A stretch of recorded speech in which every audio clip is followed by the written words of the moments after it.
My mom texted, "You're cut off. Don't contact us again." I replied, "Okay." So I moved on. First account's locked. House sale canceled. 2 days later, 58. Missed calls and a message from their lawyer. "We have a serious problem." The text came in at 11:47 p.m. on a Wednesday. I was still at my desk. I'm almost always still at my desk at 11:47 p.m. on a Wednesday. That's the kind of detail that will matter later. The kind of detail that explains both why my parents needed me and why they never respected me. I had a spreadsheet open, a cold cup of tea at my elbow, a manila folder of source of funds documentation that I had spent the last 3 hours reviewing for a transaction that would close in 9 days. The transaction was theirs. The phone lit up, my mother's name. I picked it up expecting a question about a notary signature or a panicked note about a form she couldn't locate or some logistical fire that needed extinguishing at midnight because she had ignored it all day. Instead, "You have always made everything harder than it needs to be. Your father and I have decided that your negativity is no longer something we're willing to absorb. Do not contact us again. You are no longer part of this family's plans." I read music it once. I read it twice.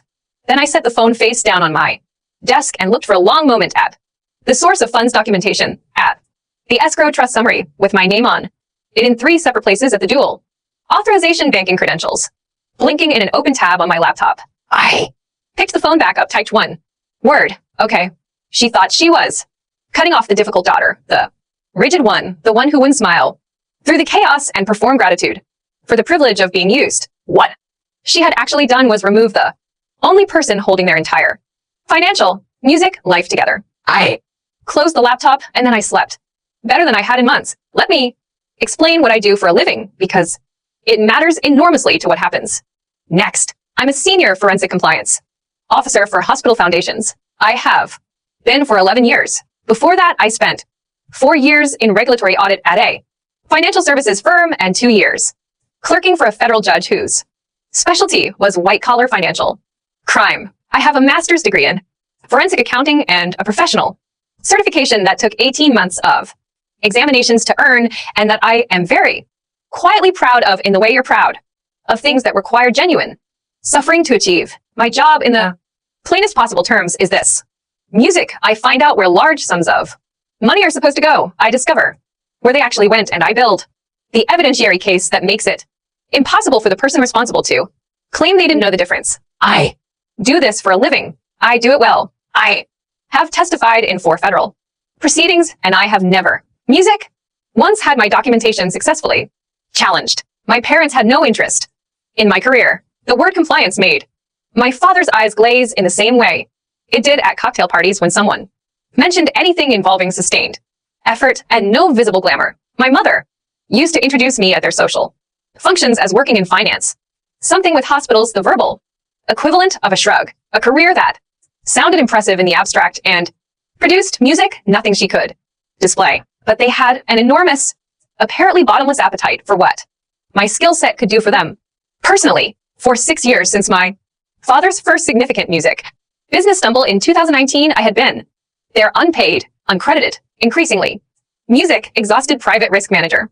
I reviewed contracts they couldn't be bothered to read, not once, not occasionally, every contract, every agreement, every binding document that crossed their lives music, because my father signed things the way some people eat at buffets, enthusiastically and without considering consequences. I caught a construction agreement that would have made them personally liable for a contractor-subcontractor music defaults. I caught a home equity arrangement that contained a floating rate clause buried in paragraph 14 that would have cost them an additional $40,000 over 3 years. I neutralized 2 separate tax music exposures they had wandered into by making decisions that felt good in October and became problems in April. I translated the consequences of their financial choices into language gentle enough that they felt comfortable. That was perhaps the most exhausting part, the translation, not just finding the problems, but packaging the findings in a way that didn't threaten their self-image as sophisticated people. Because if I was too direct, too clinical, too Ava, they would dismiss the warning and then, when the consequences landed, explain that I had been difficult and alarmist and they hadn't wanted to upset everyone. Music.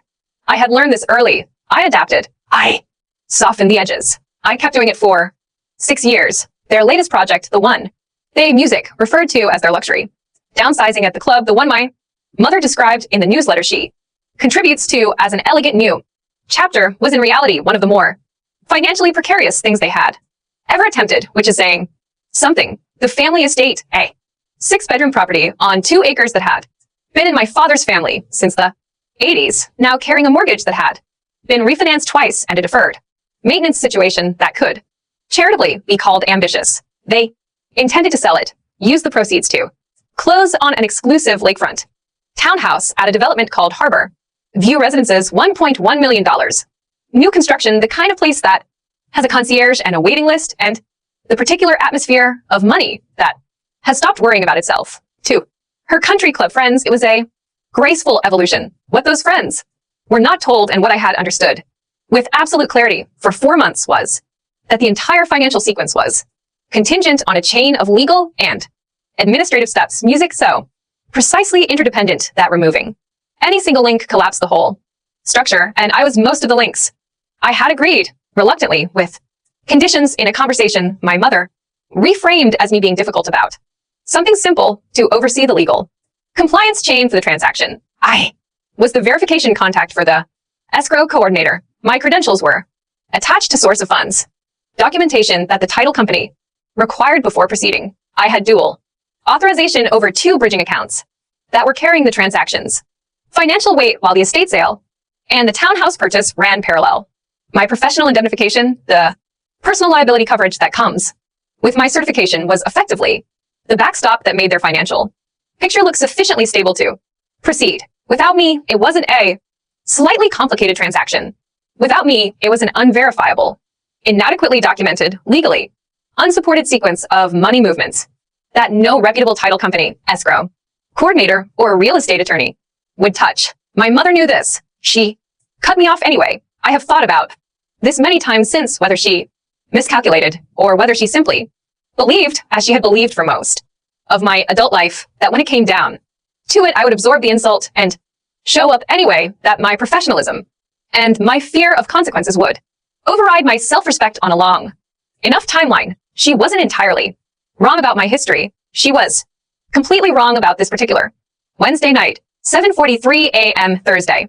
Music, black coffee, open laptop, kitchen counter, no tantrum, no tears. I had allowed myself approximately 40 minutes of lying in the dark the night before, staring music at the ceiling, processing the compound grief of being formally discarded by people I had spent years quietly protecting. Music. Then I set that down somewhere in the back of my mind and went to sleep. I am, at my core, a compliance officer. When a hostile party terminates a professional relationship, music, while secretly relying on your legal indemnification to cover a transaction they cannot complete without you, there is a very clear, very well documented procedural response. You remove the indemnification, formal notice to Eleanor Music Voss, the escrow coordinator at Lakeshore Title. Eleanor was meticulous and cautious, 15 years, managing high-value residential closings, the kind of professional who slept better knowing documentation was complete. Music had spoken with her 11 times over 4 months. She knew my name, and she knew what my involvement meant. Dear Eleanor, please be advised that effective music immediately I am withdrawing my verification contact status from the Holloway estate transaction. My authorization to confirm source of funds documentation is revoked. Please update your records. Accordingly, I am available to answer procedural questions about this change. Music, but not to restore or replace my authorization. Ava Holloway, FCPA email to the real estate broker, James Whitfield at Harbor View Realty. I had music like James Ernest, detail-oriented, the kind of agent who actually reads the inspection reports. James, effective today, my authorization to communicate on behalf of the purchasing party in the Holloway Harbor View transaction is permanently withdrawn. I have no further professional involvement in this matter. Banking portal, 14 seconds to locate the shared escrow bridging music. Credentials, flag for emergency.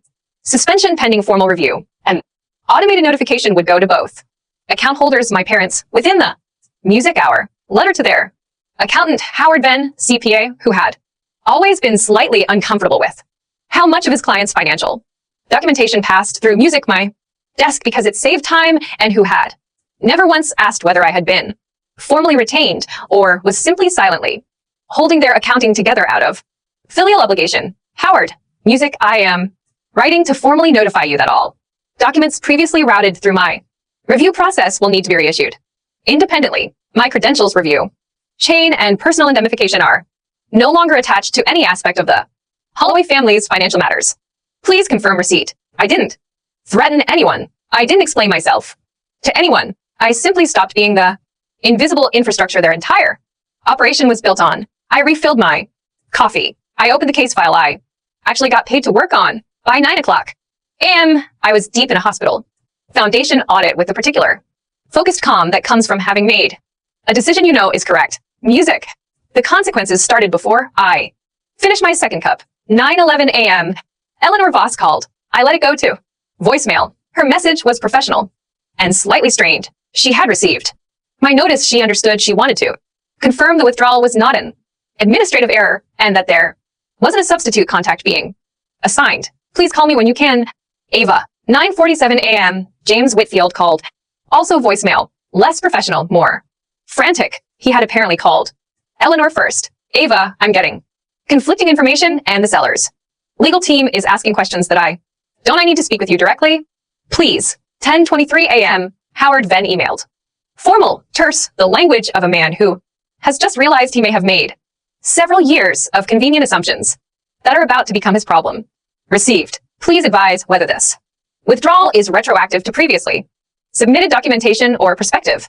Only retroactive. I replied, please treat all documentation routed through my desk as unverified pending independent review. His response came in 4 minutes. Understood. God help us all. I appreciated his candor. The contractor situation I had not anticipated, and it was the detail that confirmed the scale of what I was dealing with. My father had retained a firm, Kellner and Sons, for the contract. I had reviewed and flagged 6 concerns on that my father had signed anyway to complete a list of repairs to the estate. Before closing, mandatory disclosure. Repairs, things the music inspection had found that the sale was legally contingent on being resolved. The deposit confirmation for Kellner's first payment had, it turned out, been tied to the bridging account I had just flagged when the account went into emergency suspension at 8:15 a.m. The ACH transfer that was supposed to hit Kellner's operating account at 9 a.m. simply didn't arrive. Tom Kellner, 30 years in residential construction, a man who had been burned by exactly this kind of situation before, pulled crew off the site at 10:30 a.m. No crew, no repairs, no disclosure compliance, no disclosure. Compliance meant the estate sale couldn't close. The estate sale couldn't close meant the townhouse funds didn't exist. The townhouse funds didn't exist. Meant $1.1 million of purchasing agreements were about to dissolve. By noon, my phone showed 58 missed calls. I made a fresh pot of coffee and listened to the voicemails in order the way you'd music read a case file. Chronologically, dispassionately, taking notes. First message, 10:34 a.m. My father, trying to sound failing in the way a man fails who has never had music to sound casual about something genuinely catastrophic. Ava, honey, there seems to be some kind of misunderstanding with the bank. Nothing serious, I'm sure. Give me a call when you get a chance. 10:54 a.m. The casual, gone. Ava, pick up the phone. I need you to call me today, not tomorrow, today. 11:41 a.m. Raw panic, wearing the shape of his voice like a suit that didn't fit. The title company is saying there's a complete hold. The broker is saying you pulled the authorizations. The contractor just left the property. Your mother, music is Ava. This has to be reversed before close of business. Do you understand what's at stake here? I understood exactly what was at stake. Then a text from an unknown number at 12:17 p.m. Ms. Holloway, this is Graham Pike, Esquire, legal counsel retained by your parents regarding the Holloway residential transition. I'm contacting you directly because we have a serious problem that requires your immediate cooperation. Please call me at your earliest convenience. I looked at that message for a long time. Graham Pike. I knew the name. My parents had used him twice before, both times for situations that had resolved because I had quietly provided documentation that made his job easier. Music, he was competent, expensive, and completely unaware of how much of his previous success on their behalf had been built on my unpaid labor. I typed back, music, 6 words. Enjoy moving forward. You said it first. I set the phone down And then something happened that changed music the entire shape of what I thought I was dealing with. It was an email. It arrived at 1:08 p.m. misdirected, sent to my address by mistake because whoever sent it was working from an old contact music list and had typed the wrong Holloway. The sender was the Magnolia Residences Elder Care Private Premium, the kind of facility with a wait list and a very large minimum deposit. Dear Ms. Holloway, we are following up on behalf of the Holloway family regarding the funding structure previously guaranteed for the suite reservation of Mrs. Patricia Holloway Sr. As of today, we have not received confirmation that the transition funds are available and secured. Could you please advise on the anticipated timeline for deposit finalization? I sat very still. Mrs. Patricia Holloway Sr., my grandmother. I thought about my grandmother for a moment. 81, sharp, wickedly funny, living currently in a mid-range facility that she was too gracious to complain about, but that I had watched her adapt to with the particular dignity of someone who expected better and had stopped saying so. She had been told by my mother that the transition to a premium suite at the Magnolia Residences was arranged, settled, a gift courtesy of the downsizing proceeds. She had been given a date. She had, according to the email, already provided notice to her current facility. My mother had promised her a premium elder care placement that was entirely contingent on a closing that had now completely collapsed and had apparently been using my involvement in the transaction as the guarantee that made the promise credible. I opened my email archive, searched 3 months back. There it was, a forwarded email chain my sister Chloe's boyfriend Marcus had accidentally copied me on while trying to coordinate something with my mother. Marcus, 26, music delightfully careless with technology, the kind of person who hits reply all without checking the thread. The email chain showed my mother, my sister, and Marcus discussing the Magnolia reservation, logistics, music, and at 9:44 p.m. on a Tuesday, my mother had written, "Don't worry about the verification requirements. Music, my daughter Ava, the hospital auditor, is handling all of the legal compliance for the transition. She has her credentials attached to everything. We are completely shielded, completely shielded." I read that music sentence 4 times. I was the unwitting patsy, the professional backstop my mother had advertised to elder care facilities, to real estate attorneys, to her accountant, to God knows who music else, without my knowledge, without my consent, and as it turned out, without any intention of treating me like a person whose consent was required. She had promised my grandmother premium elder care on the strength of my name.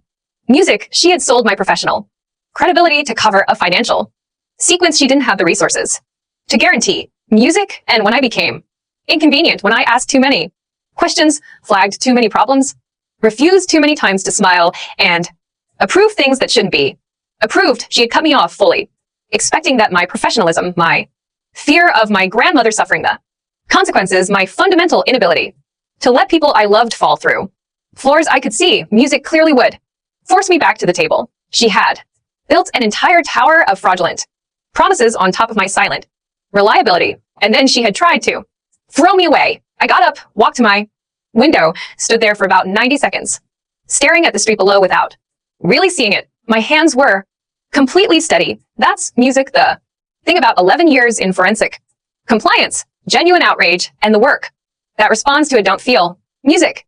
Like the same emotion, the outrage had come and gone in those 90 seconds. What?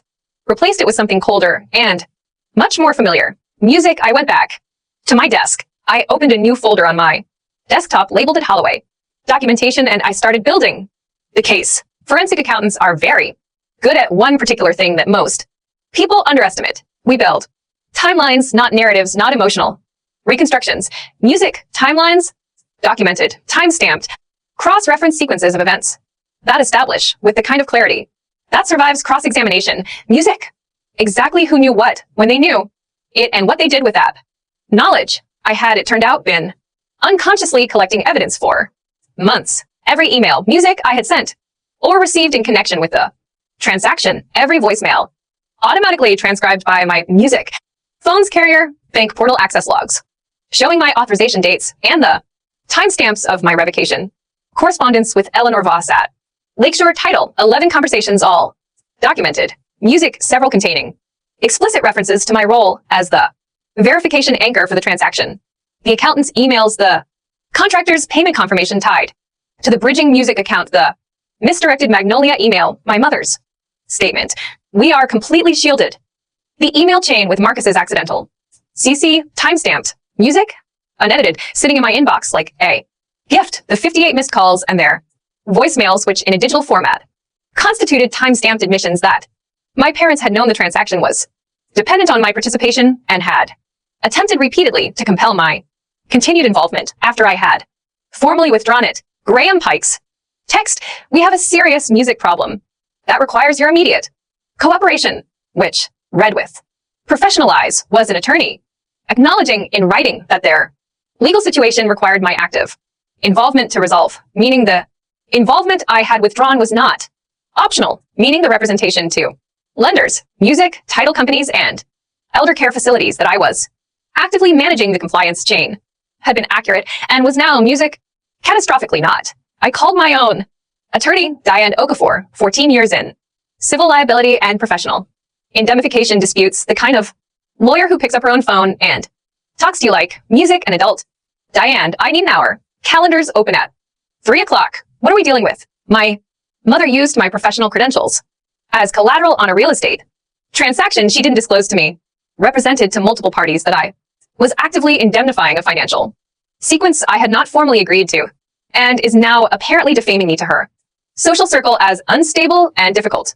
After I withdrew my authorization, following a termination of contact she initiated in writing, I'll make it 2 hours, Diane said. Bring everything. Diane's office was on the 14th floor of a building downtown that had the pleasant quality of making everyone who entered it feel that serious things were being taken seriously. She was exactly what her reputation suggested, compact, precise, with a reading speed of someone who has reviewed 10,000 pages of documents she didn't enjoy and has gotten extremely efficient about it. She went through my folder in 47 minutes, made notes, music, ask 3 questions, each one surgical. When did your mother first represent to external parties that your credentials were attached to this music transaction? I showed her the Magnolia email, the forwarded chain, the 3 separate instances in Eleanor Voss's correspondence where my role had been specifically referenced as the reason the transaction's documentation was reliable, and your formal revocation notices all sent before any of these parties requested clarification. I showed her the timestamps. Escrow notification 7:43 a.m. banking suspension 8:15 a.m. broker withdrawal 8:51 a.m. accountant letter 9:02 a.m. all before my parents' first phone call at 10:34 a.m. all before Graham Pikes text at 12:17 p.m. all critically before anyone could claim I had acted in response to pressure rather than in legitimate professional self-protection. Diane set down her pen. Ava, how well known is your mother in your professional community? I looked at her. She's not in my professional community. No, but is she known to people who are?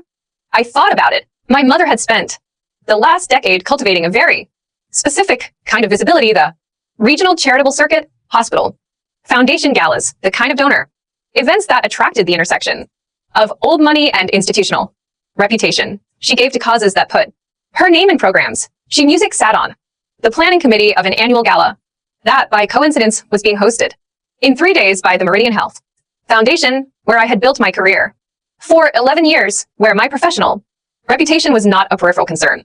It was the infrastructure my entire career operated on. She's connected to the Meridian Health Gala, I said. She's on the planning committee. She's been telling people I have it secondhand from 2 sources that I had a breakdown, music and abandoned the family mid-transaction. Diane's expression didn't change. She's burning your professional reputation to music. Explain her own crisis. Yes. Using a platform that overlaps directly with your employment community. Yes. Diane picked up her pen again. The gala is Music Saturday. Yes. And she'll be there. She'll be performing there. I said, there's a difference. Diane looked at me for a moment with the particular expression of an attorney who has just music calculated 3 variables simultaneously and arrived at a conclusion she's willing to voice. I'm not going to tell you what to do on Saturday. I'm going to tell you that whatever you do, document music, and that anything said publicly at a public event to people with material interest in the claims being made is not a private family matter. I nodded.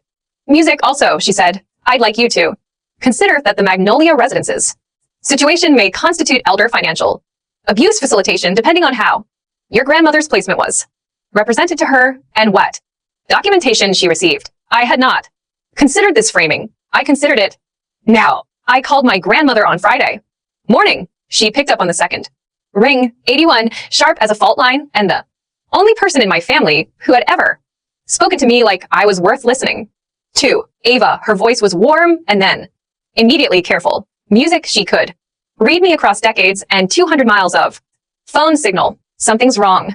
Grandma, I kept my voice even. I need music to ask you some questions about the Magnolia residences. Silence. Then, quietly, Patricia said you had arranged everything. I know she did. She said your name was on the paperwork. That you're professional. She used a word I didn't know. Indemnification. That was not true, I said. I need you to know that what she told you was not accurate. The silence music that followed was the specific silence of an elderly woman recalibrating a significant assumption about her immediate future. I have seen music, this silence, in professionally difficult moments, and it never gets easier to sit with. My notice to the current facility. She said, finally, I submitted it 3 weeks ago. My chest did something complicated. I know we're going to fix that. You have my word. Whatever happens with the transaction and whatever happens with my family, your placement is not going to be your problem to solve. Ava, her voice was very dry. Did your mother do something stupid? Grandma, I'm 81. I get to ask. She did something considerably more than stupid, I said. I'm handling it good, she said simply. She's always underestimated you. I've told her that. For 30 years, I held the phone for a moment after we hung up. Then I opened my closet and looked at the suits lined up with the particular neatness of someone whose professional presentation is not vanity, but armor. I took out the charcoal one. The Meridian Health Foundation Gala was held in the ballroom of the Ashford Hotel, a room I had attended professionally 4 times once.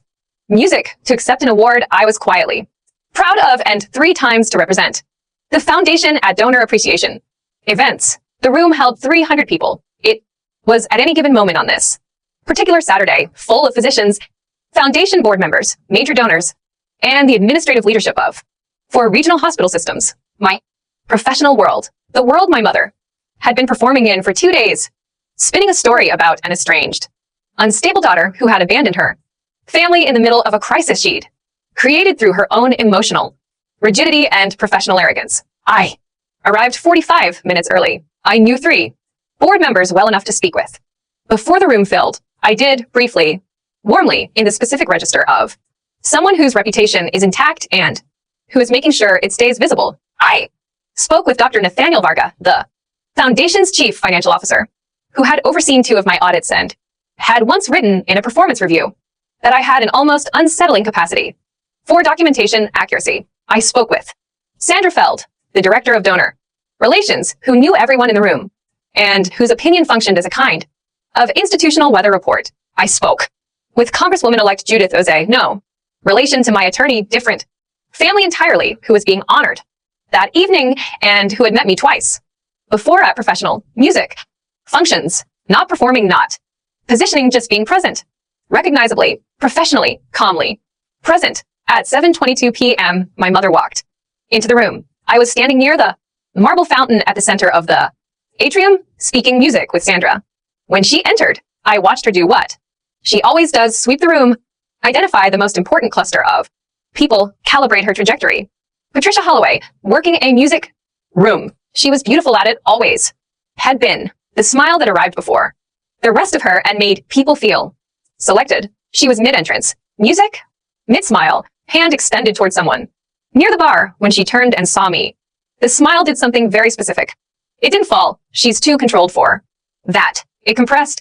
Music tightened at the corners in a way that was probably invisible to everyone else in the room and completely legible to me, because I had been reading that particular compression music since childhood. It meant this is not what was supposed to happen. She crossed the room toward me with the purposeful, smiling walk of a woman managing a situation. Why, she said, low and precise when she reached me, teeth barely separated. In God's name are you here? You made me a central character in the tragedy you've been selling this week. Music, I said. I thought I should make an appearance. Her hand found my elbow, fingers closed. She applied the specific pressure, firm enough to steer not firm enough to be visible, that she had used my entire life to physically relocate me from situations she found inconvenient. I planted my feet. She pulled once. Music I didn't move. She registered this. The band between songs was doing something quiet and transitional. The room had the soft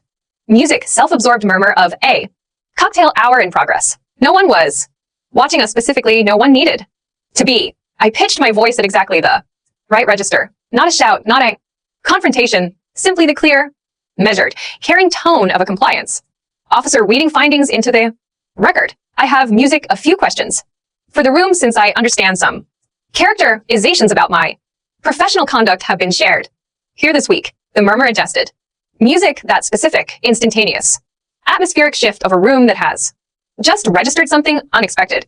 Has the Magnolia Residences been informed that the funding structure for my grandmother's suite, which was guaranteed using my professional credentials without my knowledge, is now in complete collapse? My mother went the color of old marble. Does the estate buyer's legal team know that the structural repairs your husband represented as completed are in fact still unfinished? Music, after the contractor was forced off the site when your bridging account was suspended? The room was very quiet now. The band had, by some coincidence of timing, stopped music entirely. And for anyone who was told this week that I abandoned my family mid-transaction due to personal instability, I have documentation of a written termination of contact sent by my mother at 11:47 p.m. Wednesday, followed by my formal professional withdrawal notices the following morning, followed by 58 attempted contacts over a 6-hour period after the transaction collapsed. I paused. Music. I did not abandon anything. I was discarded. And when discarded, I behaved exactly as any professional would. From somewhere to my left, I heard a voice I recognized. Eleanor Voss, Lakeshore. Title, 15 years managing high-value residential closings, standing near the bar, apparently a guest. Of course she was. Music, a guest. This was a foundation event, and she processed their real estate transactions, looking at my mother with an expression I recognized from phone calls, the look of someone reassembling a narrative they had been given about what happened. And then from the back of the room, the voice that harried Mrs. Caroline Sterling, 70, silver-haired, the single largest individual donor the Meridian Health Foundation had. She had known my mother for 15 years and respected her for most of them. Her voice was not unkind. It was something colder than unkind. Patricia, she moved through the crowd the way significant people move, without urgency, with absolute certainty that they will not be blocked. Were you representing your daughter's professional credentials to financial institutions and care facilities as active and in force while she was unaware of those representations? The room. Music understood the translation instantaneously. Were you using your daughter's name to cover your bankruptcy? My mother opened her mouth. Nothing came out. I want to be precise about this because it would be easy to misremember it as more dramatic than it was. She didn't crumble. Music, she didn't collapse. She stood there in the center of the most important room she had ever performed in, and for approximately 4 seconds, she was music. Simply a woman who had run out of story. 4 seconds is a very long time in a silent room. I turned toward the exit. Behind me, I could hear Dr. Varga asking someone music a quiet, clinical question. I could hear the foundation's legal counsel murmuring to the event coordinator. I could hear Sandra Feld's particular professional silence. Music. The silence of someone who is deciding what to archive and what to act on. I walked out through the main doors into the night air, and the sound of the room was still audible for half a block. 6 weeks later, Graham Pike sent a formal letter requesting my cooperation in restructuring the transaction timeline. I forwarded it to Diane, who responded on my behalf with a document that Graham apparently